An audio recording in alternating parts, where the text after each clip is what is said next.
presidente de los Estados Unidos de América. No tengo la menor idea de lo que me dice. Me llamo Larry y él es mi hijo Nick. Tienes un rostro noble.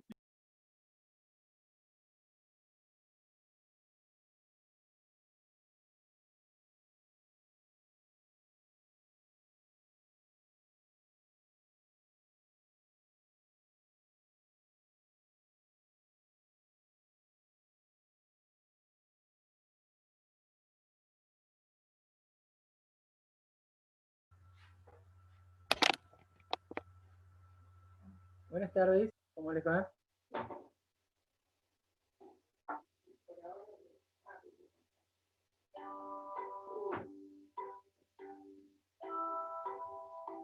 No, ponémoslo por como...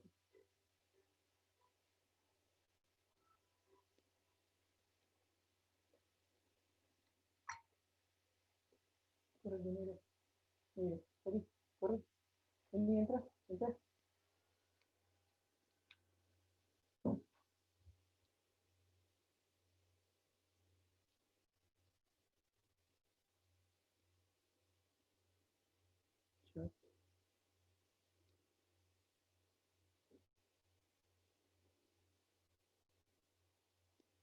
Ya.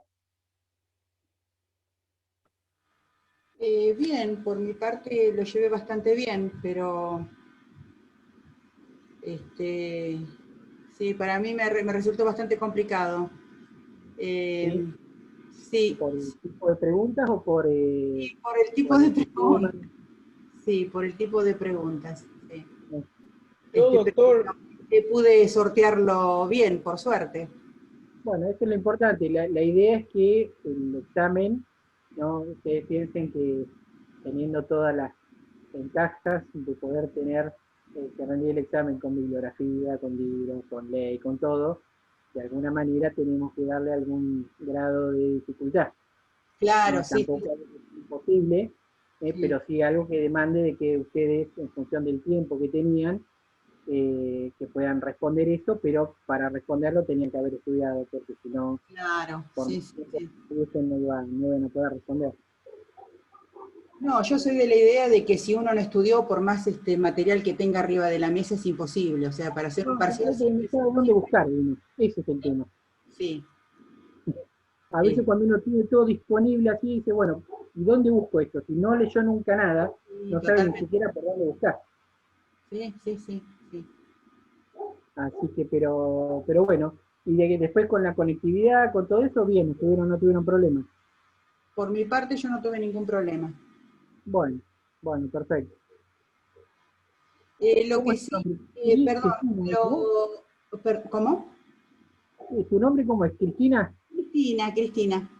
Ah, pues me aparece Cris nada más, entonces me... Claro, sí, sí. Bueno, en realidad yo estoy infiltrada porque soy de la Comisión 1. Lo que pasa es que hubo un problema con la conectividad, no con la conectividad, sino, Me no dijo sé, la doctora Sangido que quiso abrir la reunión y no sé qué problema hubo que no abrieron la reunión, sí. ¿no? Estuvo presente y todo, pero no sé qué problema hubo que no se pudo abrir la reunión. No, Así, de todos modos, si bien nos conectamos muy poquitos porque la mayoría desistió, pero la sí, clase se dio y bueno, y la doctora evacuó todas las dudas que se bien, plantearon, perfecto, así que no hubo ningún problema. bien. Mi duda era con el trabajo, porque no sé cuánto puede llegar a incidir las notas de los trabajos prácticos. El hecho es que el último trabajo práctico que tuvimos que hacer, creo que era el número 5, Sí, que el de era verificación de ella. claro, presentación de un video. Sí, Yo hice la presentación no hice video, di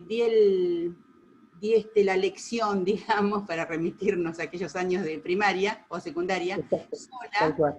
porque mis compañeros se bajaron del grupo, así que yo no me quise complicar la vida Sí, editando un video, así que di la clase oral. Y a mí me figura en el campus como debido el trabajo. no, Di pero la seguramente los docentes han tomado nota cuando vos expusiste el día viernes cuando tuvieron la reunión. claro, exactamente, sí, sí, sí. Quédate tranquila, no te va a figurar ahí como debido porque ellos han tomado nota seguramente cuando vos tuviste la exposición de cómo fue tu exposición. Sí, La sí, de campus en realidad era para aquellos que tenían dificultades, ¿no? Había mucha gente que tenía que rendir laboral, ¿no? sí. Entonces nos plantearon esa dificultad, entonces le dijimos, bueno, hagan un video, grábenlo y súbanlo, porque tenían que rendir en ese mismo horario, ¿no? Laboral. Entonces, no te hagas problema, seguramente tienen registrado ahí tu nota conceptual de la exposición que vos diste el día viernes. Sí, sí, de hecho me subieron la nota, pero como me sigue figurando como no sé cómo es la evaluación a través del campus, si es de forma automática. Por eso, porque si fuese de forma automática a mí me figura como debido, pero bueno, me No, quedo no, no, tranquila. quédate Gracias, tranquila, sí. muchas gracias. Hola, sí, ¿cómo andás? Buenas tardes, ¿qué tal? Perdón, agarré la conversación, está por la mitad. Sí, sí, o sea, están todas pasadas las notas. Sí, no, no, Puede justo me haber decía que habido, es sí, sí. de la comisión 1 que había dado la Ah, exposición, y figuraba la nota, viste ahí, pero porque ella expuso en forma presencial, digamos, en la clase esta del día viernes. perdón, yo Entonces seguramente me los refería docentes a han la tomado comisión nota como nuestra. tienen. Ah, no, no, era de la Me 1, pero refería a la comisión nuestra, que eso lo vimos con la doctora Carrara, pero bueno, la uno tal cual. no tengo Gracias, Eso muchas está gracias. comunicación. todo. No, por favor. Muchas gracias a ambos. Por favor. No, por favor. Bueno, chicos, ¿cómo va todo? En este reinicio de clases, digamos, hasta ahora se ha subido material correspondiente a la bolilla 13 y a la bolilla 14. Y en el día de la fecha, como habrán visto, comenzó, ¿no? La cursada, digamos, de la parte de cambiario. Ya habilité ahí en el campus, tienen la bolilla 1, en donde tienen ahí grabadas y el material por la doctora Canti la temática de la bolilla 1 de cambiar. Bien, nosotros la clase de hoy vamos a hablar o vamos a evacuar dudas exclusivamente, ¿no? De las bolillas 13 y 14 de concursal, porque ya van a tener en su momento, ¿no? Algunas clases como para evacuar consultas de cambiario, que de hecho están teniendo, algunas los días miércoles creo que son, que tienen esas reuniones como para orientarlos en el estudio, y ahora va a ser además para evacuar dudas, consultas y demás. Ahí me ponen que hay 2 links que no se pueden abrir de cambiario. Y después si me pueden escribir en el chat cuáles son, y me fijo a ver si lo puedo resolver. Son los de Classroom. Hola, buenas tardes.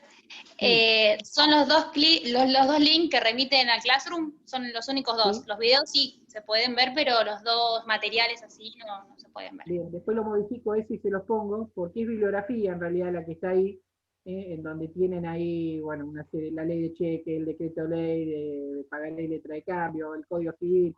Yo después cualquier cosa cambio el vínculo como para que lo puedan ver. Lo más importante que puedan ver es la clase. Seguramente debe ser el tema de la autorización, como ese está subido a Google Drive, capaz que no está Sí, puede ser autorizado eso. para que lo puedan leer todos. Me ha Después lo pasado. voy a modificar, me voy a fijar a ver si lo podemos resolver el tema ahí, pero quédense tranquilos.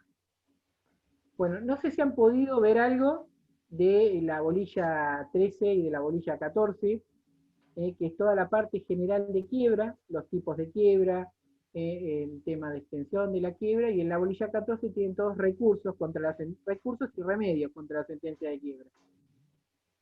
Si tienen alguna duda puntualmente, quieren hacer alguna pregunta, quieren que les hablemos de algún tema en particular, a disposición con Sebastián como para evacuar todas las consultas y dudas que ustedes tengan. Bueno, a mí me surgió varias dudas, pero particularmente acá me había notado una respecto a la conversión en el caso de en caso de extensión. Yo lo que me surgió la duda era respecto a de si el socio con responsabilidad ilimitada pide la conversión de su propia quiebra.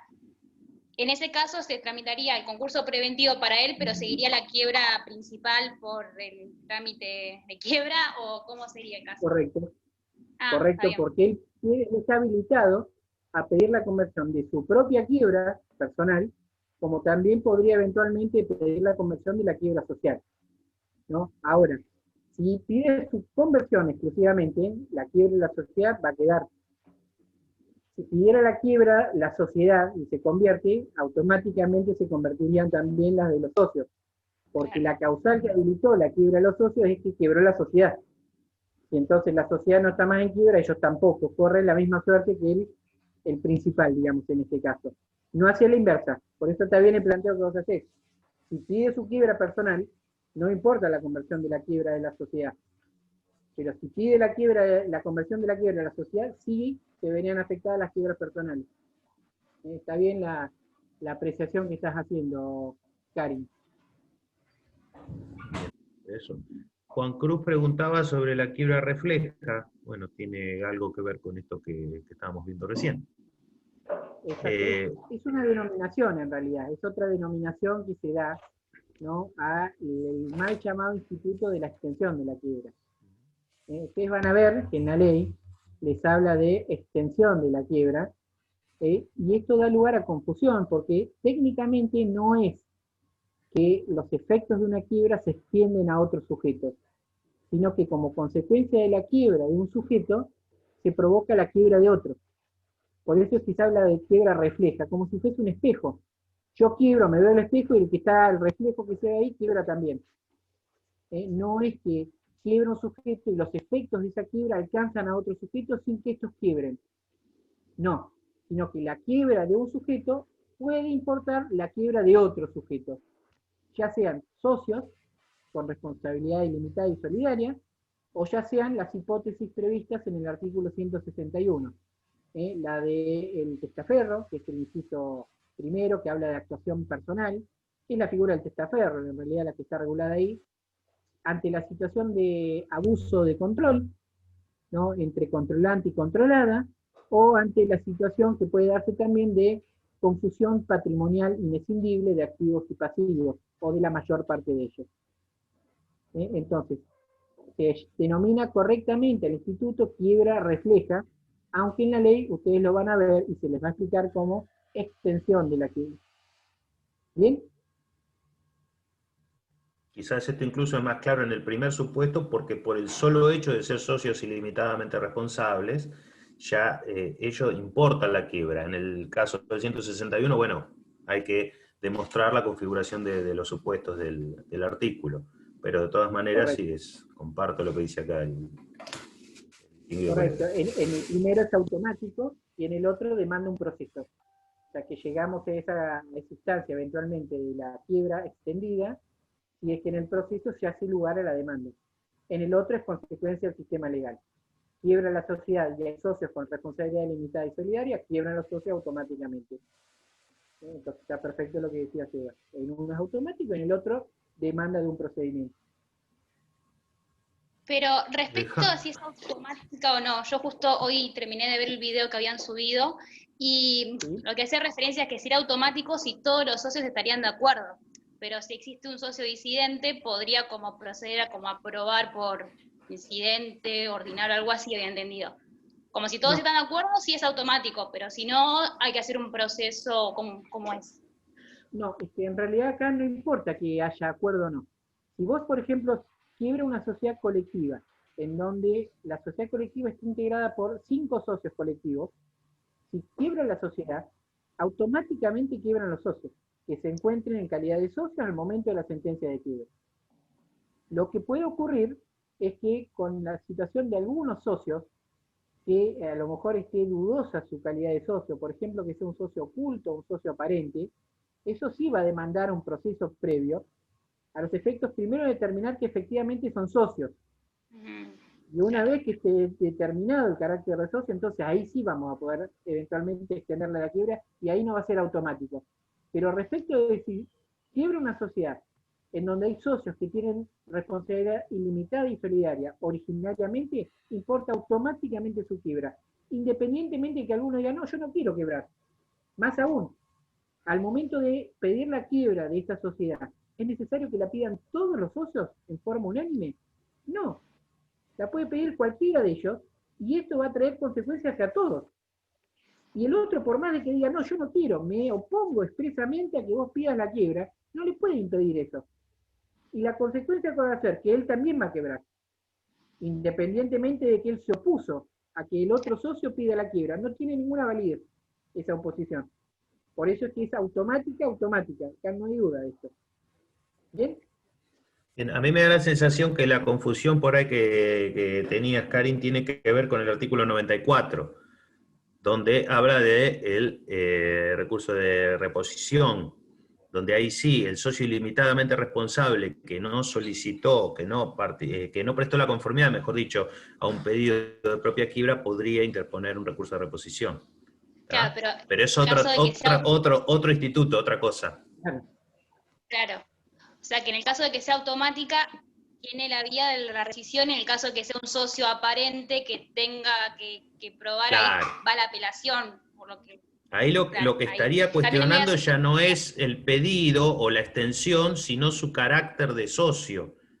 ¿Está bien? Claro, Ahora, en el caso de que haya un pedido de quiebra de la sociedad y este socio no hubiera dado la conformidad al pedido de quiebra, como eso le genera consecuencias en su carácter de socio y en su carácter personal, bueno, ahí sí podría plantear un recurso, pero son dos escenarios diferentes, ¿entiende?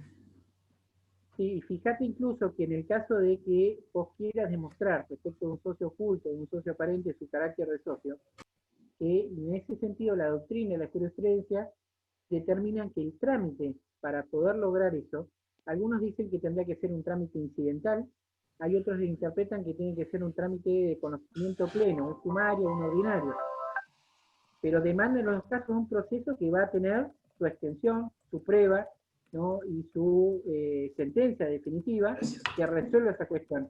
Y esa sentencia, por supuesto, que va a ser apelable, sea un trámite incidental o sea un trámite ordinario, sumario, la sentencia que pone fin a ese trámite va a ser apelable. Con lo cual, pero fíjate que demanda un juicio, porque yo tengo que tener o contar con elementos probatorios para justamente demostrar que alguien que en los papeles no me aparece como socio, en realidad es socio de esa sociedad. Y por la consecuencia que le va a traer aparejado esto, porque si yo acredito el carácter de socio de una sociedad con socios que tienen responsabilidad ilimitada y solidaria, va a importar su quiebra. Por eso es que tengo que tener un proceso que me permita un amplio debate probatorio como para poder acreditar estos extremos que no son tan sencillos. ¿Bien? ¿Qué más, chicos? Vamos. Sin miedo, pregunten lo que quieran.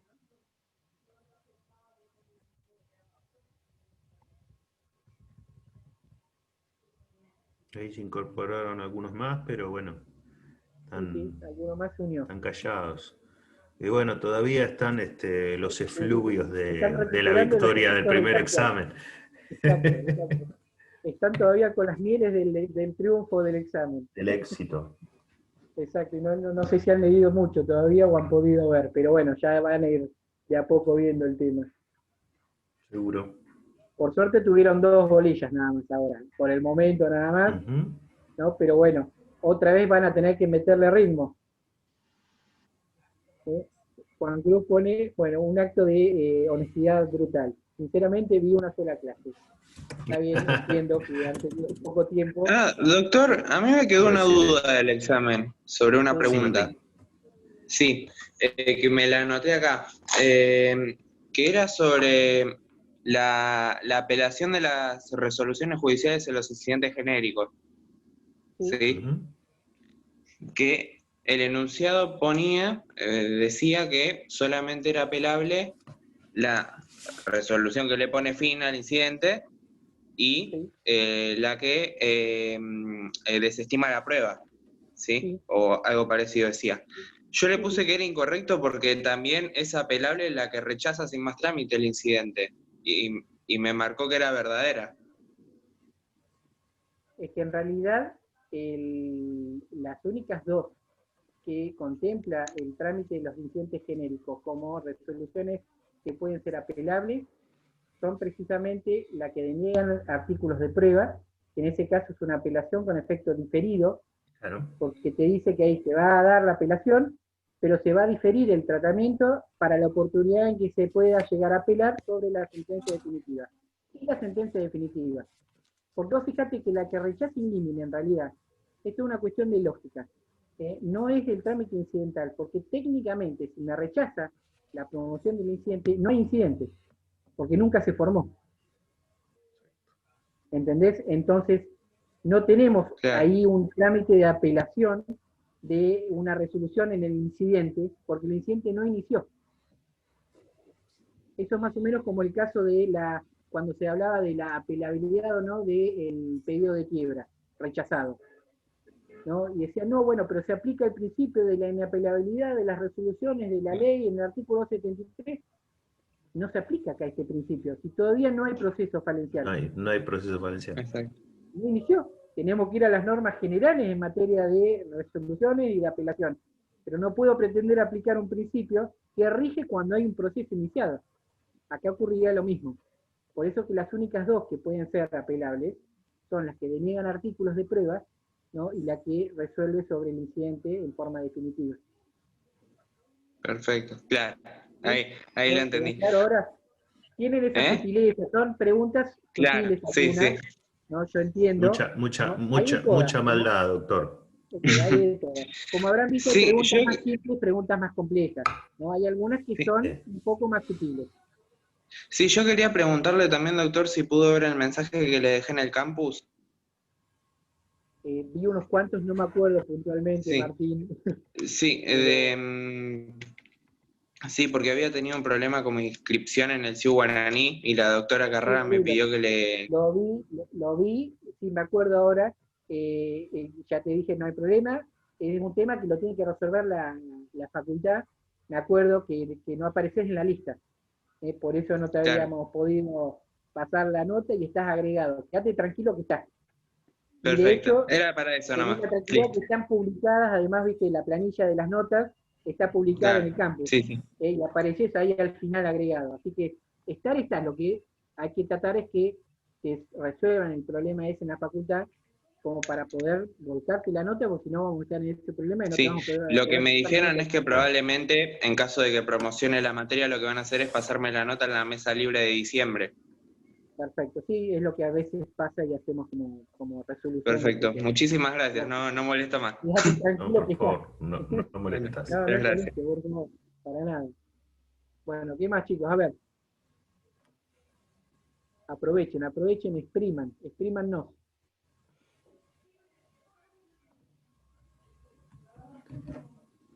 No, lo que pasa es que me parece, ¿quieren que charlemos de algún tema de los de estas bolillas que todavía que les presente dudas, Una cosa, en Seba. general? Sí. Hacerles un pantallazo primero de los tipos de quiebra. Bien. Creo que les va a venir bien como para ingresar en el tema. Perfecto. Vamos con eso entonces. Trámites, desistimientos y demás. ¿Les parece, chicos? ¿Hablamos un poquito de esto? Dale.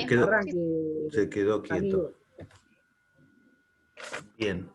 Bueno, acá el tema sería el siguiente. Nosotros en principio vamos a tener dice la conexión es inestable. Avísenme, escríbanme si no se escucha. Se escucha bien, Seba.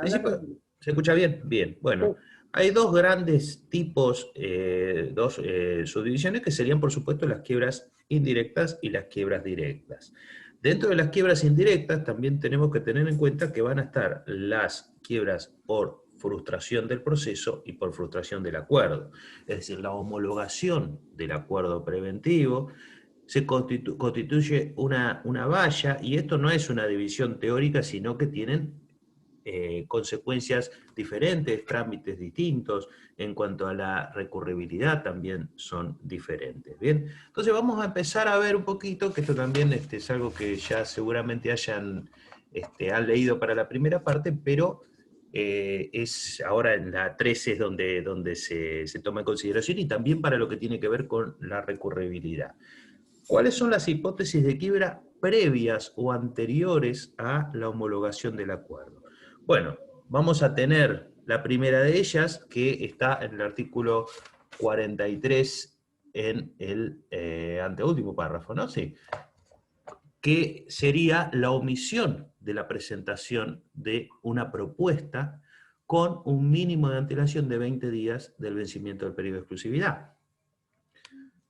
Dentro del periodo de exclusividad, ustedes saben que se tienen que obtener las conformidades y dentro de las categorías, por supuesto, pero tiene que evidenciarse, tiene que publicitarse una propuesta específica que después se puede modificar hasta la audiencia informativa.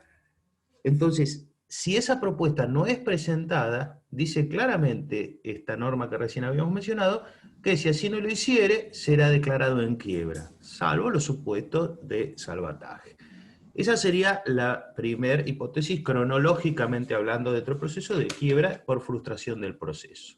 Después vamos a tener el artículo 46, la no obtención de las conformidades.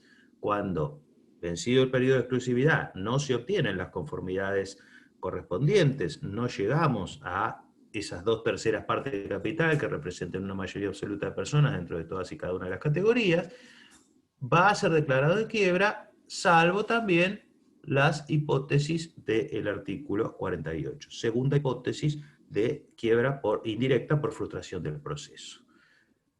Siguiendo en el articulado, el artículo 47 contempla lo que Mafia dio en llamar la hipótesis del doble masoquista, que es el caso en el cual la quiebra es declarada porque el concursado en algún momento en el expediente manifestó que condicionaba la suerte de la propuesta que le hiciere a las categorías de acreedores quirografarios a cómo le fuera con los acreedores privilegiados. Está redactado de una forma bastante enroscada, pero básicamente es eso, es decir, si no obtengo las conformidades de los acreedores privilegiados, que como ustedes recordarán son las mismas de 45 para privilegios generales y unanimidad para privilegio especial. Bien, si no se obtiene esa mayoría, me voy a la quiebra. En algún momento en el expediente tengo que haber dicho eso. ¿Por qué doble masoquista? Primero, porque salvo que se manifieste, como en este caso, no habría quiebra en el caso de que no se obtengan las mayorías de los acreedores privilegiados. Y en realidad esto sería el segundo. Y primero, porque no es necesario hacerle propuesta a los acreedores privilegiados. O sea, las propuestas que llevarían a la homologación del acuerdo, según el trámite normal y habitual de la ley, son, lo que se busca aprobar, mejor dicho, son las propuestas de los acreedores quirografarios. Por eso doble masoquista. Entonces ahí tenemos... Sí, cómo no. Hay el caso que habla recién ahí Sebastián, y que Mafia lo critica diciendo que la actitud del concursado sería doblemente masoquista, en este caso. En muchas hipótesis les diría que no es así, que no es que sea masoquista. No, claro, no. Sino porque ustedes piensen en un pasivo, en un concurso con 100 acreedores, en los cuales tienen 98 acreedores quirografarios y solamente 2 acreedores privilegiados, ¿no? Pero resulta ser que estos 2 acreedores privilegiados es un acreedor hipotecario que tiene una hipoteca sobre la fábrica donde desarrolla la actividad de este concursado, y el otro es un acreedor prendario que tiene prendadas todas las máquinas con las cuales se elaboran los productos que después va a vender. Entonces, ¿por qué muchas veces puede llegar a condicionar la suerte de la negociación con los quirografarios a la obtención de las mayorías con los privilegiados? Porque es muy simple. Si este deudor no arregla con el acreedor hipotecario que tiene la hipoteca sobre la fábrica y con el acreedor prendario que tiene la prenda sobre las máquinas, y le rematan la fábrica y las máquinas, ¿con qué va a sostener después el negocio como para poder afrontar una negociación o un pago con los acreedores quirografarios? Con nada. Entonces, les diría que en muchos casos es una muestra de transparencia y de honestidad de parte del concursador, diciéndole, señores, yo por más de que arregle con todos ustedes y ustedes me den la unanimidad, si yo no logro resolver el conflicto con estos únicos 2 acreedores, yo no voy a poder dar cumplimiento con lo que estoy acordando con ustedes, porque no voy a tener la fuente de ingresos que me va a permitir afrontar la cancelación de ese pasivo. Entonces, por eso es que lo que dice Mafia, si no tengo necesidad de negociar con los privilegiados, y si además no tengo necesidad, lo condiciono, es doblemente masoquista. No siempre. En estos casos le diría una muestra de transparencia y honestidad, diciéndole, señores, tengo que arreglar, porque si no, no va a haber acuerdo posible. Dale, exacto, viéndolo desde lo técnico, desde lo procedimental, todo eso sí, pero ¿qué sentido tiene estirar la agonía si los mejores bienes están afectados por los mayores males? Los acreedores privilegiados generalmente son los que tienen sus garantías, sobre todo si son privilegios especiales, sobre los bienes más importantes, y quizás si no tengo la fábrica, ¿de qué sentido tiene poder arreglar con algún proveedor si no tengo dónde trabajar? Entonces, es cierto eso. Pero bueno, entonces, este sería, repasando, entonces dijimos 43 sin fines, artículo 46, artículo 47 en esta situación puntual de la que hablábamos. Después, dentro del procedimiento de salvataje, vamos a ver que hay dos hipótesis. Recuerden que se llega al salvataje en los supuestos en los cuales subjetivamente y de acuerdo al tipo de concurso, si es gran concurso se puede llegar, tanto en el inciso segundo como en el inciso octavo, contemplamos también hipótesis de quiebra indirecta por frustración del proceso. Les recuerdo, el inciso segundo es cuando no existen inscriptos en el registro que ordena abrir el juez, y el inciso octavo es, bueno, cuando no se obtienen las conformidades ni por el tercero ni por el deudor en este nuevo periodo de negociación que se abriría en el salvataje. En esos dos casos también estamos hablando de quiebras por frustración del proceso, todavía no llegamos a un acuerdo.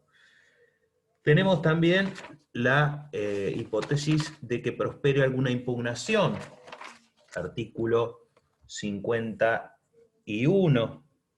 Las causales están en el artículo 50, en el artículo 51. Si se estima procedente alguna impugnación, repasamos si quieren. Me tengo que retirar de otra materia, muchas gracias. Por nada, igual ya se retiró. Martín.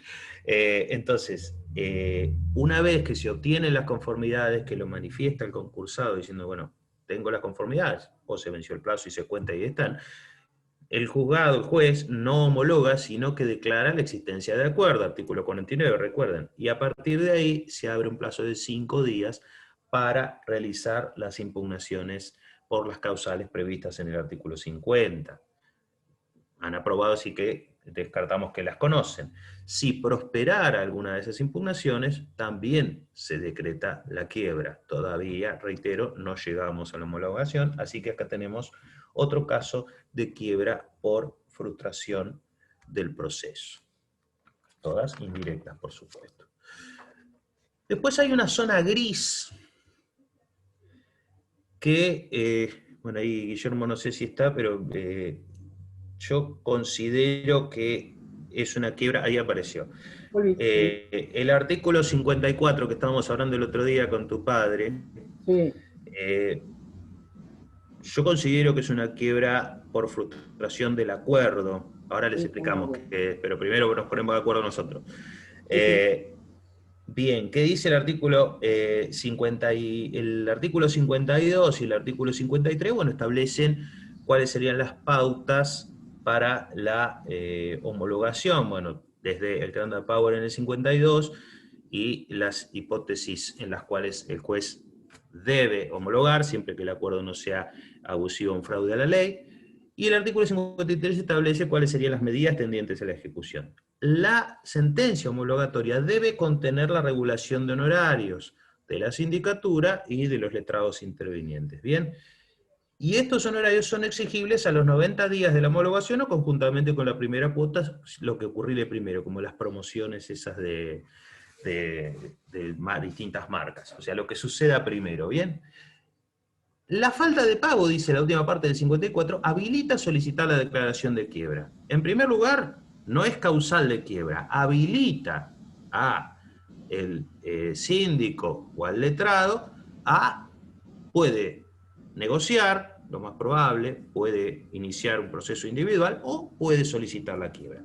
Si solicitare la quiebra, nosotros consideramos, por lo que acabamos de charlar recién, estamos de acuerdo, de que se trata de una hipótesis posterior a la homologación, con lo cual sería un caso de quiebra por frustración del acuerdo.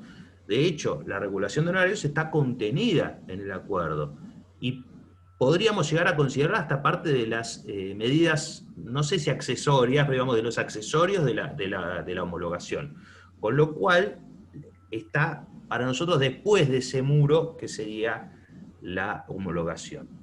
Otros casos de quiebra por frustración del acuerdo son los más emblemáticos, los que ustedes ya han estudiado, como la nulidad, o sea, cuando prospere una nulidad, artículo 61, el caso del incumplimiento, sea porque fue denunciado y comprobado que hubo un incumplimiento, artículo 63, o porque ha manifestado el concursado que no podía cumplir en lo sucesivo. En cuanto a esto, paréntesis, en cuanto a esto, ¿hay en la reforma que se está tratando en el Senado, hay alguna modificación, Guillermo, no? Justo lo llamé bueno, tengo entendido que en cuanto a esto hay alguna modificación en la reforma que todavía ahora volvió a diputados, vamos a ver qué sale.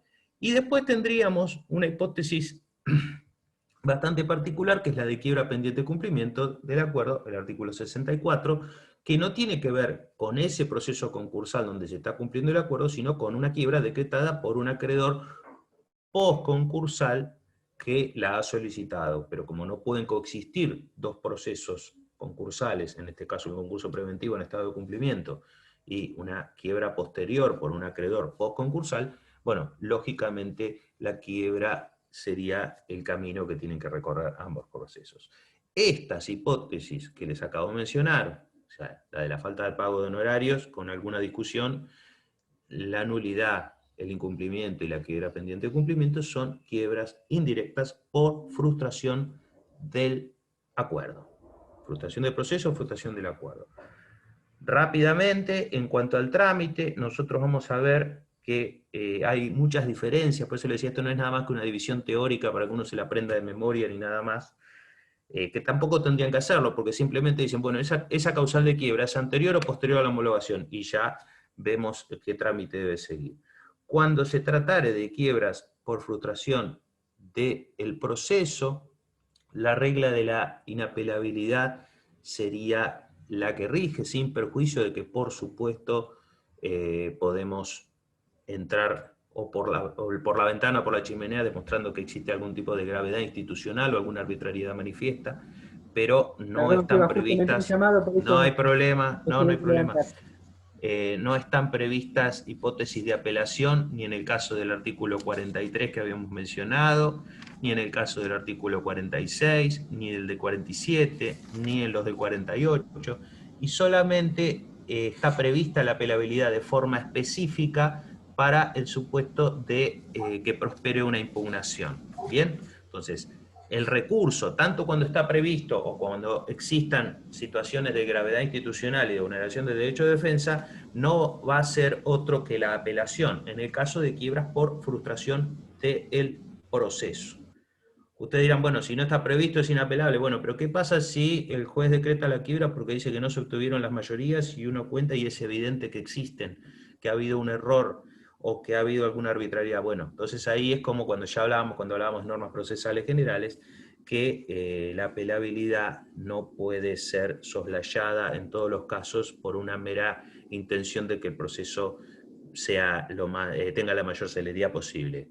¿Sí? O una cosa más, ha habido muchos casos en donde a lo mejor el error del juzgado ha estado, por ejemplo, en no haber tomado en cuenta que había ciertos acreedores que quizás había que excluirlos del cómputo de las mayorías, ¿no? Y que en función de esto consideró que no estaban reunidas las mayorías, cuando en realidad estaban y debía haberse excluido los mismos, ¿no? Y el juez decreta la quiebra porque no llegaron a las mayorías, ¿no? Entonces, en esos casos la jurisprudencia ha habilitado, ¿no?, la instancia de la apelación, como también la ha habilitado en algunas otras hipótesis en donde se ha logrado justificar que debido a la demora de algunos organismos, en particular en los trámites administrativos como para otorgar la conformidad de una propuesta, se ha permitido de que si se cumple con ese otorgamiento de la conformidad en instancia, por ejemplo, de la apelación, ¿no?, se ha admitido esto, ¿no?, y se ha dado por conformada la propuesta en segunda instancia.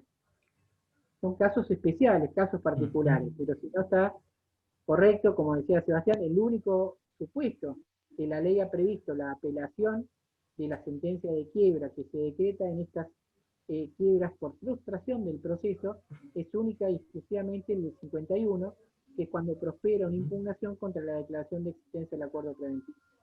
¿Bien?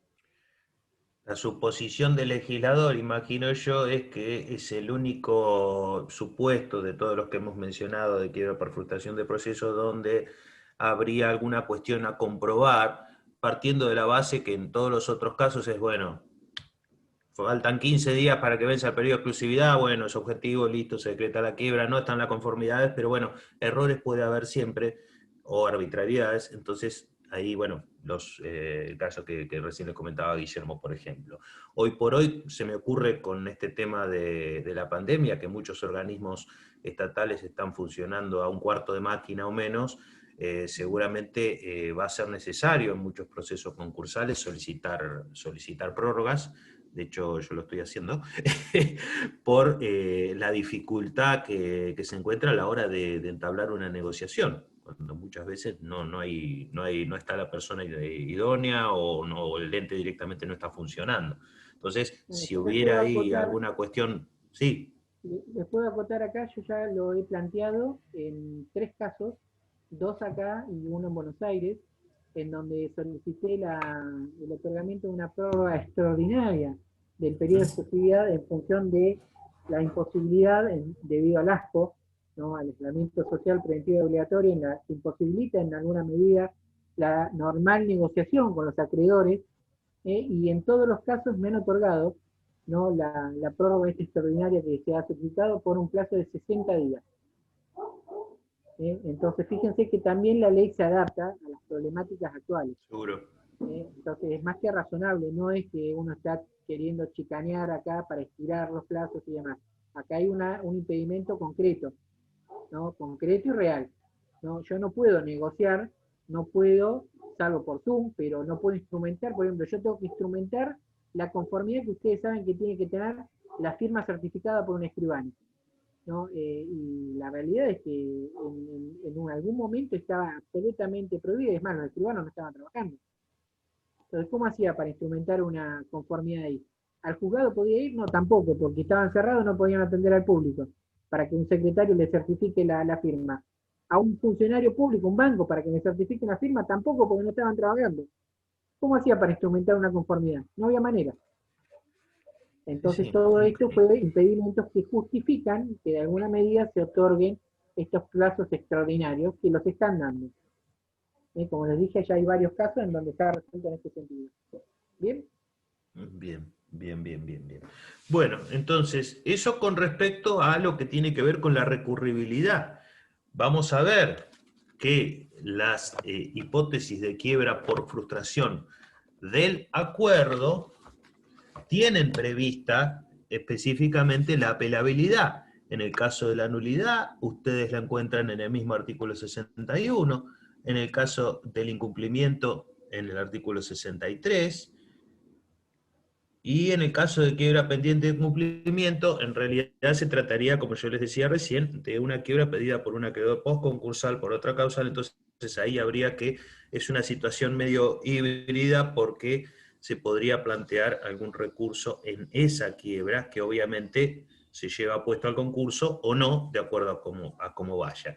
Pero vemos entonces que, otra vez, interpretando que el legislador ha comprendido que decretar la nulidad o incluso determinar que ha habido un incumplimiento, cuando a veces las propuestas no son tan sencillas como pagar así basada, sino que contienen cálculos de intereses o pueden tratarse de operaciones mucho más complejas. Ustedes han visto que estamos muy lejos de pensar que las propuestas son quitadas y esperas, sino que hay muchas más posibilidades. Bueno, todo eso determina de que el legislador ha interpretado que estos casos tienen otra complejidad, entonces que podría haberse afectado el derecho de defensa, y ahí es donde dan la apelabilidad. Entonces, ahí vemos una diferencia importante. Otra diferencia importante tiene que ver con la cuestión verificatoria. Fíjense que con respecto a, no sé si eso llegaron a verlo en esta bolilla, no recuerdo lo de la parte verificatoria en la quiebra, pero fíjense que el artículo 200 establece... No lo quiero, porque eso lo ven casi al final, que es periodo informativo en la quiebra. Claro, correcto. Eso todavía no lo han visto. Correcto. Bueno, lo digo muy someramente como para que tengan noción de que hay diferencias en este caso, y después seguimos con los otros casos de quiebra. Sí. En los casos de las quiebras indirectas, los acreedores postconcursales, pero prefalenciales, es decir, los acreedores que no eran de causa título anterior a la presentación en concurso, sino que eran de causa título posterior, mejor dicho, no tienen que solicitar verificación, sino que deducen un incidente donde, bueno, tendrán que hacer valer su pedido. Pero en los supuestos de quiebras por frustración del acuerdo, está previsto que haya un nuevo periodo verificatorio. Y esto tiene una razón de ser, y me parece importante que lo tengamos en cuenta para también no aprendernos de memoria cuándo pasa una cosa o cuándo otra. ¿Por qué hay una valla, como decíamos ya reiteradamente, con la homologación? ¿Qué produce la homologación? A ver. ¿Qué efecto? ¿Cuál es el principal efecto de la homologación? La innovación. La novación, perfecto. Entonces, si yo tengo un crédito de 100 y llegué a un acuerdo que iba a pagar la mitad, con intereses, lo que fuere, y pagué 2 cuotas de esa mitad, ¿por cuánto voy a la quiebra posterior? Por No voy 50. por el total. Si pagué 2 cuotas, iría por 30, habría que ver los intereses, habría que ver muchas cosas, porque el crédito ese está novado. Entonces, por eso es que, con posterioridad a la homologación, si hay una quiebra, tiene que abrirse un nuevo periodo informativo para que esos acreedores verifiquen, porque son nuevos créditos. Hay otro cálculo que hay que hacer. En cambio, si no se llegó a la homologación, no hay innovación, y hay que hacer un recálculo de intereses, lo tiene que hacer la sindicatura, pero se trata todavía del mismo crédito. Entonces, me parece que esa es la forma de entender mejor esta situación en vez de aprenderse de memoria. En estos casos no hay periodo informativo nuevo, en estos casos hay... O sea, hay una razón de peso lógica para esta división. Entonces, ven que estos casos de quiebra indirecta tienen 2 grupos separados. Ya yendo Me ha a... agregado nada Sí, más para, sí, cómo antes no, de que sí. avances con esto, Ujú. que viene bien en lo previo que hablaste, porque acá ustedes vieron también que tienen la bolilla 14 que habla sobre recursos y remedios contra la sentencia de quiebra. Y justo recién estuvo hablando Sebastián de la apelabilidad de algunas hipótesis de quiebra. Entonces, para hacer un pequeño resumen, tengan en cuenta que si bien la ley fija un principio que es el de la inapelabilidad de las resoluciones en general ¿Perfecto? en el marco del proceso concursal, en los términos del artículo 273, incisos 3 y 4, esto no es absoluto porque la ley dice salvo en los casos en que esté expresamente previsto. Con lo cual, el principio sí estamos de acuerdo que es la inapelabilidad, pero hay casos en donde la ley expresamente contempla la apelación. Y cuando hablamos de la apelabilidad o no de la sentencia de quiebra, el principio sigue siendo el mismo. El principio es que es la regla de la inapelabilidad. Lo que sucede es que hay algunas hipótesis de quiebra que son apelables. Entonces, ¿qué es lo que ustedes tienen que saber? ¿Cuáles son esos casos? Que son pocos. Todos los restantes casos son inapelables, lo cual no quiere decir que sean irrecurribles, porque pueden ser recurridos, pero por recursos típicamente concursales. Los casos de apelabilidad de sentencia de quiebra entonces quedan resumidos a pocas hipótesis, que son porque profiere una impugnación contra la declaración de existencia del acuerdo preventivo, en los términos de los artículos 49, 50 y 51, en el caso de la nulidad del acuerdo homologado, del artículo 52, perdón, el artículo... Nulidad 61. Exactamente, 60 al 62, y en los casos de incumplimiento del acuerdo preventivo, en los casos del 63. A esto, ¿qué tenemos que agregarle? Las hipótesis de nulidad o incumplimiento del APE que se homologó, en cuyo caso, si no se cumple el APE, o si se declara la nulidad del APE que se homologó, que esto importará a la declaración de quiebra, esa declaración de quiebra también resulta ser apelable. ¿Qué debemos agregar acá? Un solo supuesto más, que también lo tienen vinculado con la bolilla anterior, que es ante algunas hipótesis de extensión de la quiebra, ¿no? Que también contempla la vía de la apelación, que no es el caso del 160, donde dijimos que era una quiebra automática, en donde ahí no está prevista la apelación, pero sí es la hipótesis del artículo 161 en cualquiera de sus 3 variantes, porque esto demanda un juicio ordinario, y el juicio ordinario termina con una sentencia, y la sentencia que pone fin a ese juicio ordinario es apelable por regla general. Entonces, ¿cuáles serían los casos de quiebras que son apelables? Siempre estamos hablando de quiebras indirectas por impugnación de la declaración de la existencia del acuerdo, nulidad de incumplimiento del APE y extensión de la quiebra en los supuestos del artículo 161. Fuera de estos casos, todos los restantes supuestos de quiebras, ya sea indirectas o directas, son inapelables. Bien, seguimos entonces.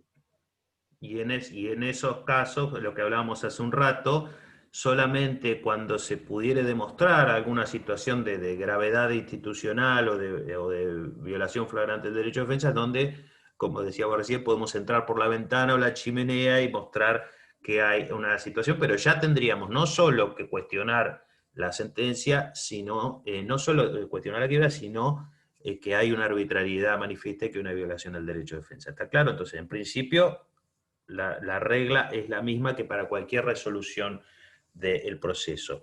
Lo que les contaba recién Guillermo del AP, también, o sea, justamente ahora me iba a referir al tema.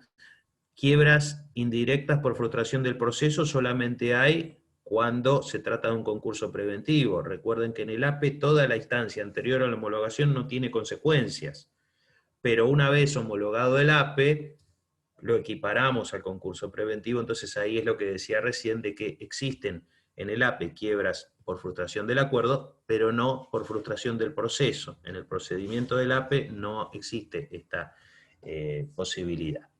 Bien, entonces esto sería con respecto a quiebras indirectas, y de paso repasamos lo que tiene que ver con la bolilla 14 también de la recurribilidad. Las quiebras directas pueden ser, aquí vamos, ustedes fíjense, por ejemplo, que todo esto está de una forma un poco confusa, redactado en el artículo 77, donde nos dice, bueno, el primer inciso dice las cosas previstas a 46 que lo vimos, 47, 48, 2 y 5, 51, 54, 61 y 63, sin diferenciar frustración de proceso y de acuerdo. Y después nos dice, a pedido del acreedor y a pedido del deudor. Estos trámites están seguidamente en la ley, artículo 80, pedido de acreedor, todo el artículo 82, petición del deudor, y todo el trámite, bueno, ahí tienen el material, acá estamos viendo someramente cuáles son las distintas instancias. Entonces, tenemos quiebras indirectas, frustración del proceso, frustración del acuerdo, quiebra directa a pedido del acreedor, a pedido del deudor, y existe, que la hemos mencionado a lo largo de esta charla varias veces, también la situación de la quiebra directa refleja. ¿Cuál es? Justamente los casos de lo que se llama extensión, sea por las hipótesis del 160, la ilimitación de responsabilidad. Recuerden que aquí la ilimitación de responsabilidad tiene que ver con el tipo social, no con una sanción. Esto ya lo había explicado Guillermo hace un rato. Y los casos del 161 por cualquiera de los tres supuestos que contempla. Entonces ahí tenemos otro tipo de quiebras, que son las quiebras reflejas o por extensión. Ese sería el escenario de los distintos tipos de quiebra. En cuanto a las quiebras directas, ustedes van a ver que la recurribilidad ya no es por la vía apelatoria, sino que hay un recurso específico, el recurso de revocatoria, como lo llama la ley de reposición, que está contemplado en los artículos 94 y siguientes. También hay una variante, que es el levantamiento sin trámite, y bueno, también en esa sección se contempla la incompetencia, que en realidad no es un recurso contra la sentencia de quiebra, sino contra la competencia del juez. No sé si quieren que ahondemos también en este recurso de reposición, o hay alguna cosa, no sé si está Guillermo ahí o salió un poquito, que quiera agregar él, alguna duda que tengan ustedes al respecto. Lo que hicimos fue un repaso de algunas cosas y una mención a vuelo de pájaro de cuáles son todos los escenarios por los cuales se puede llegar a la quiebra, que como ven son muchos más de los del concurso preventivo, que solamente se puede acceder a pedido del concursado. Bien. ¿Preguntas? ¿Aclaraciones? Yo tengo una duda con respecto a la conversión. Sí. No sé si estoy bien orientada, pero en los casos excluidos de la conversión, el artículo en una de las causales dice trámite, estando trámite un concurso preventivo. ¿Esos son los casos de quiebra indirecta que no podrían pedir la conversión o Bien. cómo sería el caso. Bueno, primero tengamos en cuenta que la conversión no es un recurso contra la quiebra, es un remedio contra la quiebra. ¿Por qué decimos que no es un recurso? Porque cuando planteamos un recurso, ¿qué estamos haciendo? Estamos cuestionando la procedencia de esa sentencia. Estamos diciendo que o no se da el presupuesto subjetivo o no se da el presupuesto objetivo, o ha sido mal analizada alguna cuestión. Pero básicamente se atacan los presupuestos. En el caso de la conversión, los presupuestos están consentidos. Es decir, me decretaron la quiebra, yo la quiero transformar en concurso, entonces estoy básicamente reconociendo que soy sujeto concursable y que estoy en estado de cesación de pagos. Lo único que quiero es valerme de un procedimiento más benigno, si se quiere. Lógicamente, la pregunta que haces vos tiene que ver con los deudores excluidos de solicitar la conversión y claramente, lo has interpretado bien, los excluidos tienen que ver con casos en los cuales se trata de quiebras. Dice, no puede solicitar la conversión el deudor cuya quiebra se hubiera decretado por incumplimiento o estando en trámite. Estando en trámite incluye todas las hipótesis del proceso concursal. Es decir, no cuadra en casos de quiebra indirecta.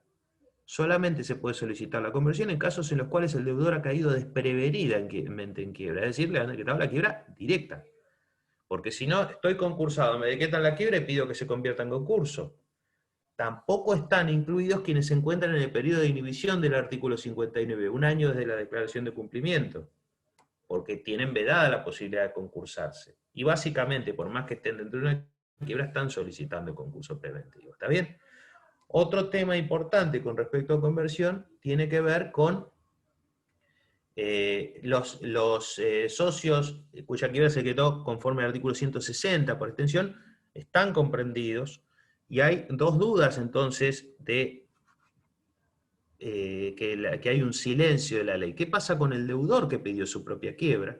Porque durante mucho tiempo se dijo o se sostuvo con bastante vehemencia por parte de la doctrina que solamente esto procedía en casos de quiebra directa pedida por acreedor, por esto del deudor que cayó desprevenidamente en quiebra. Expresamente se contemplan los socios ilimitadamente responsables 160. No se habla nada del deudor que pidió su propia quiebra, ni de los casos de extensión de quiebra por el artículo 161. En este segundo supuesto nosotros entendemos que, tratándose de una sanción, 161 es claramente una quiebra sanción, hay una extensión por conductas que están prácticamente tipificadas en la norma, habría una exclusión, no podrían hacerlo. Ahora, en el caso del deudor que pidió su propia quiebra, ya desde hace mucho tiempo Garaguso Horacio sostenía que al no haber una exclusión expresa, tenía que entenderse por el principio del artículo 19 de la Constitución Nacional, todo lo que no está permitido todo lo que no está prohibido está permitido, que el deudor que pidió su propia quiebra podía solicitar la conversión.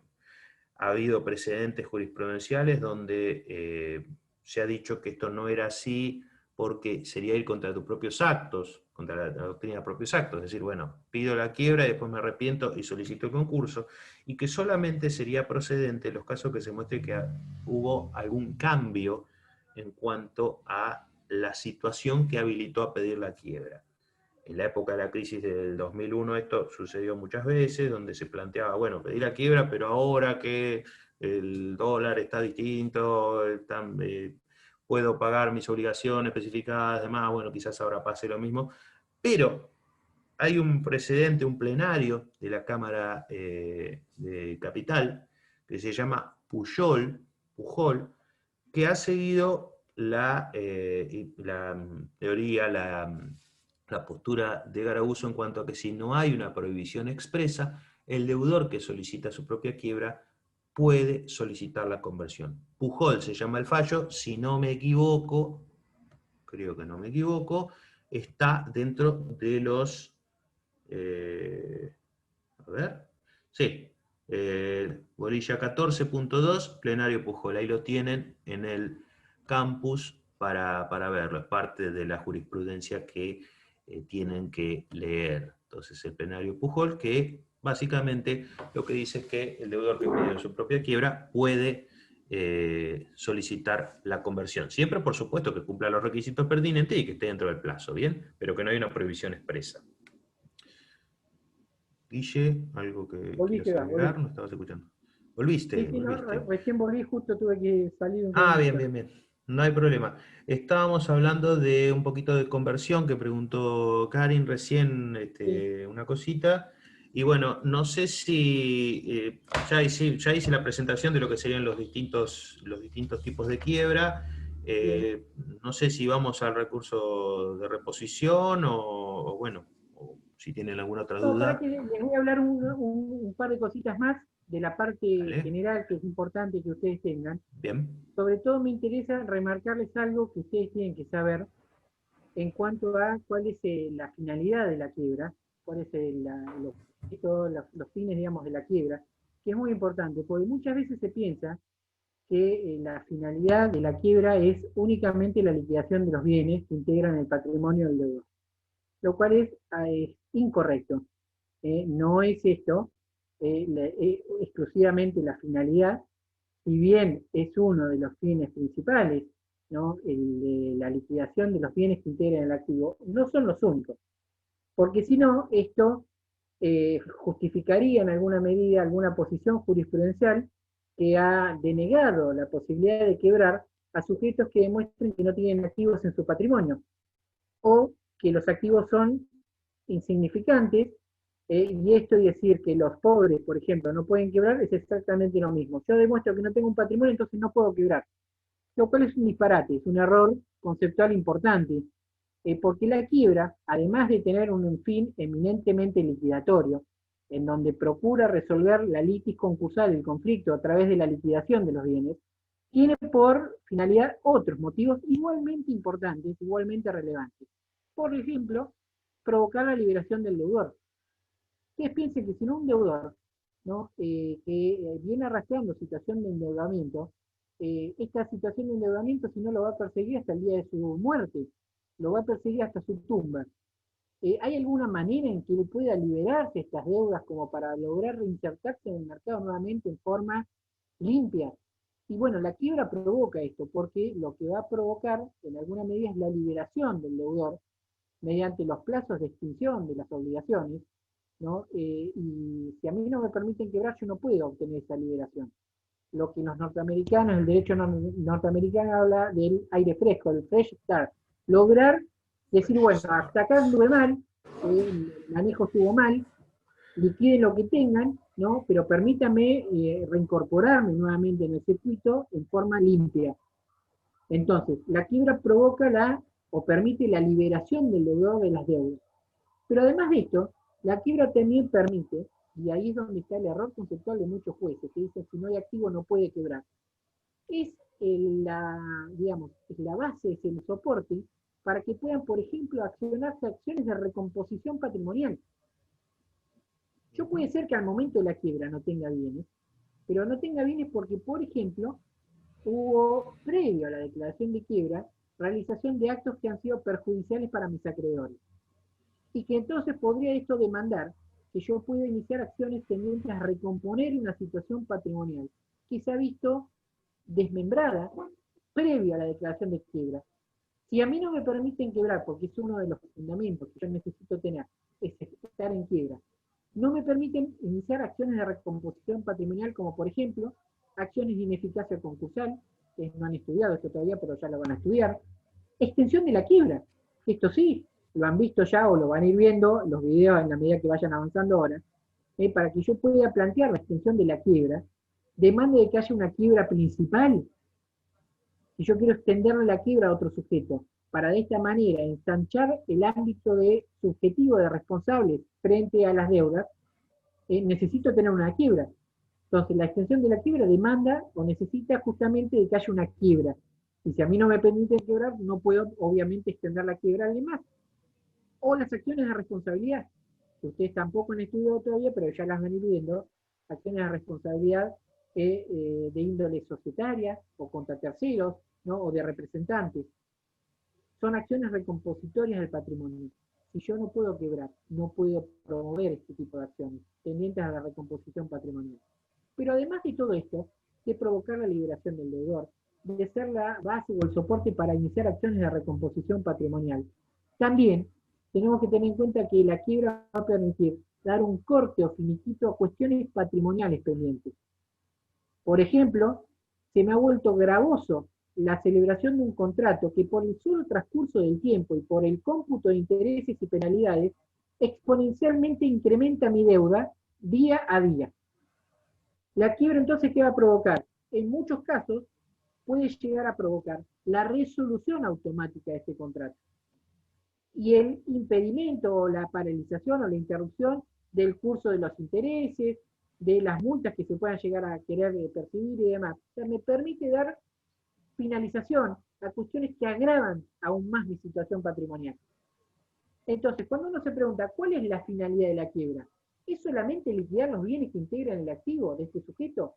No, no es solamente eso. La quiebra va mucho más allá. Y entonces tiene igualmente importante esta finalidad de la liberación del deudor, de dar finiquito a cuestiones patrimoniales, de lograr ser la base o el soporte para acciones de recomposición patrimonial. Entonces, quiebra no es sinónimo exclusivo y excluyente de liquidar bienes, ¿no? Y la inexistencia de bienes tampoco es impedimento para que se decrete la quiebra de un sujeto. Porque si no, tampoco tendría sentido, esto lo van a ir entendiendo ustedes a medida que vayamos desarrollando el tema, tampoco tendría sentido, si a mí no me permiten quebrar, que se haya incorporado una figura en el proceso de la quiebra que permita la clausura del proceso por faltas de activos. Porque si a mí me dicen que yo no puedo quebrar porque no tengo activos, ¿por qué incorporan un mecanismo que permite la clausura del proceso de quiebra por falta de activos? No tiene sentido, ¿no? Entonces, el punto es, para que perdón, quede claro, sí. El punto es que hay una concepción arcaica en muchos jueces de que la quiebra es sancionatoria y que incluso las cuestiones que tienen que ver con la extensión o las acciones de responsabilidad del socio tienen que ver, no, para eso está el derecho penal. Aquí lo que se busca es reintegrar bienes, o sea, recuperar la integridad del patrimonio. Entonces, si alguno hizo alguna vivada o un mal negocio, no lo estamos castigando desde el punto de vista personal, sino que lo que se busca es que esos bienes reingresen al patrimonio, ¿bien? Después la parte penal es otro tema, pero bueno, hay muchas veces que está ese pensamiento. Por otro lado, también los acreedores, parece que no, pero muchas veces tener activos incobrables en los balances, y demás, también es un problema hasta impositivo. Entonces, hasta ellos en algún punto les sirve. El que ponga en el examen, y esto no me va a... que la quiebra es una liquidación colectiva, muere. Bueno, no para tanto, pero... En el instante que se le ocurra o se le cruce por la cabeza decir esto, ¿no? Que la quiebra es un proceso de ejecución colectiva. Mueren. Me encargo yo de matarlos en persona, no se preocupen. la cara que veo ahí de susto, Nunca jamás digan eso porque es un disparate. No. La quiebra no es un proceso de ejecución colectiva. ¿No? Esto ha sido superado durante muchísimos años ya, si bien en algún momento se sostenía esto y algunos siguen diciéndolo, ¿no? Es un error grosero. O sea que ni se les ocurra, ¿no? Transmitir o esbozar decir esto. No es así. Lo he leído recientemente en un juzgado de Dolores, Sí, ya sé cuál puede ser. Me pareció ver eso en el libro de Arquile, me parece ver que mencionábamos ejecución colectiva, ahora que ya sé que no, pero creo que lo vi mencionado en el libro. Sí, es que hay algunos que lo dicen así, y en realidad la quiebra no es una ejecución colectiva. Para distinguirlo de lo que es una ejecución singular, ¿no? Es mucho más complejo que una ejecución colectiva, que importa mucho más, que está dotado de caracteres específicos, de efectos específicos, que nada tienen que ver, ¿no? Con un procedimiento de ejecución, ¿no? Que si bien puede haber liquidación de bienes, no es una ejecución colectiva, ni mucho menos. Entonces, esto a tenerlo muy presente, está muy bien lo que dijo Sebastián, la advertencia, para que después no se vean sorprendidos. Que avisa no traiciona. El hacha en la cabeza. El hacha virtual. El que avisa no traiciona. No, tal cual. Entonces, Lo mismo esto que es muy cuando digan que el importante, desapoderamiento porque- implica la pérdida de la propiedad. no, otra cosa más. Eso tampoco Pero se bueno, les eso va ocurra después. decirlo. Entonces, esto es importante que ustedes lo tengan en cuenta, ¿no? Como para que ustedes entiendan, ¿no? Que la quiebra, si bien pareciera ser un proceso más gravoso, más traumático para el fallido, que lo es desde ese punto de vista, no es más que otro procedimiento que la ley ha previsto y ha regulado para superar la litis concursal, el conflicto este plurisubjetivo de intereses que se genera entre el deudor y sus acreedores. Que en este caso puntual, el conflicto se supera mediante la liquidación de los bienes que integran el activo, y en el concurso preventivo se supera o se intenta superar mediante un procedimiento negociatorio. ¿No? Pero en ambos casos son procedimientos o mecanismos técnicos legales que tienden a superar el conflicto, ¿no? Mediante distintas opciones que sea la ley. En este caso, si se quiere, es un poco más gravoso porque importa la liquidación de los bienes para superar esta situación de crisis. ¿Bien? Bien, con esto más o menos les dimos un pantallazo como para que tengan, ahora van a tener que, por supuesto, completarlo con los videos que ustedes tienen subidos, en donde tienen más, más explayados los temas, en donde tienen todo el material, pero por lo menos para que tengan un pequeño pantallazo, un resumen, ¿no? De algunos aspectos. Por supuesto, faltan muchos más hablar acá, pero por lo menos para que tengan alguna noción y que haya servido esta casi hora que hemos estado, como para que le saquen provecho. ¿Bien? ¿Alguna duda más? ¿O nos estamos viendo el viernes que viene entonces? ¿Les parece? Sí, sí, muchas gracias. Una Bueno, consulta le voy a hacer respecto de Cambiario. ¿Es el mismo link? Porque tendríamos ahora Cambiario. No, fíjense que todavía de Cambiario no van a tener clases de, así como estamos teniendo los días viernes, como para consultas, dudas y demás. Hay un link que tienen publicado en el campus que son de reuniones, creo, recurrentes también los días miércoles. Después sí les va a informar seguramente a ver si se va a mantener ese día, como para que se evacúen consultas del tema de Cambiario, o se va a poner en algún otro día, quizás en los viernes, y rotemos o complementemos la parte de concursal con lo que se vea de Cambiario. Piensen que acá se van a mechar algunas clases de Cambiario, pero digamos, la parte intensiva de Cambiario va a ser exclusiva, ¿no? Una vez que ustedes ya hayan rendido el segundo parcial de quiebre. Pero perfecto. mientras tanto, como para ir adentrándose en el tema, es que se van a ir dando algunos contenidos de las primeras bolillas. Así que quédense tranquilos que les vamos a informar después a ver cómo va a ser el tema de las consultas o dudas sobre los temas de Cambiario. Si van a ser los días miércoles como venían hasta ahora o en algún otro momento. ¿Bien? No, yo consultaba porque en el cronograma figura que hoy había clases plenaria 18:30. Claro, sí. Pero en el caso de la clase plenaria es como las plenarias de concursal que se suben grabadas. De hecho ya está subida. En la clase de la doctora Canti, que ya la tienen subida de la bolilla 1. Listo, muy así amable. La clase está ya. No, por favor. Bueno, chicos, si les parece entonces, el próximo viernes nos estamos viendo nuevamente. Seguramente en la semana vamos a arrancar con los trabajos de esta segunda parte. Por ahora les dimos un respiro, pero es corto. La semana que viene arrancamos con los trabajitos de nuevo, que son sencillos, no son trabajos muy extensos, pero que, como ven, a algunos les ha servido seguramente, ¿no? El hecho de haber hecho los trabajos. Y va a ser el mismo criterio para la segunda parte. Así que en la semana seguramente ya van a tener novedades de los trabajos. Van a ser 2 seguramente, como para ir armando. ¿Bien? Muy bien, chicos. Nos vemos entonces el viernes que viene. Seba, amigo querido, nos estamos viendo en cualquier momento. Hoy nos vimos todo el día. Todo el día. Claro que de las 9 de la mañana. Estuvimos tomando exámenes desde las 9 de la mañana en otra facultad, ¿no? Hasta las 12:30 del mediodía. Así que hoy somos figuritas recurrentes. Estamos... Bueno, un gusto y nos vemos el viernes que viene. Muchas gracias. Chao. Hasta luego. No, por favor. Gracias. Chao.